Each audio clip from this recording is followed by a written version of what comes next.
ഇതാണ് യഥാർത്ഥ പ്രഷർ. ലോകത്തെ ഏറ്റവും കഠിനമായ എഴുത്തു പരീക്ഷ ഏതാണെന്നറിയാമോ? വിദ്യാർത്ഥികളുടെ പേടി സ്വപ്നമായ ഈ പരീക്ഷയ്ക്കായി രാജ്യം മൊത്തം ഒറ്റക്കെട്ടായി അണിനിരക്കും. ചൈനയിലെ സർവകലാശാലകളിലേക്കുള്ള പ്രവേശനത്തിനുള്ള യോഗ്യത നിർണ്ണയിക്കുന്ന ഗാവോ കാവോ എന്ന പ്രവേശന പരീക്ഷയെക്കുറിച്ചാണ് പറഞ്ഞു വരുന്നത്.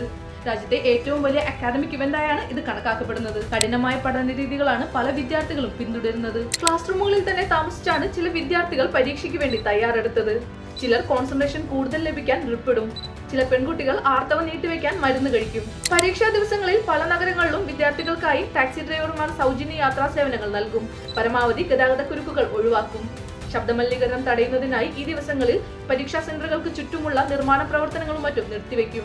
13.35 ദശലക്ഷത്തിലധികം വരുന്ന വിദ്യാർത്ഥികളാണ് പരിമിതമായ സർവകലാശാല സീറ്റുകൾക്ക് വേണ്ടി ഇത്തവണ പരീക്ഷ എഴുതിയത്. കടുത്ത മത്സരം നിലനിൽക്കുന്നതിനാൽ പരീക്ഷാ ഹാളുകളിൽ ഇലക്ട്രോണിക് ഉപകരണങ്ങൾ നിരോധിക്കുന്നത് മുതൽ നിരീക്ഷണ ഡ്രോണുകൾ വിന്യസിക്കുന്നത് വരെയുള്ള കർശനമായ കോപ്പിയടി വിരുദ്ധ നടപടികളാണ് ചൈനീസ് അധികൃതർ നടപ്പാക്കുന്നത്.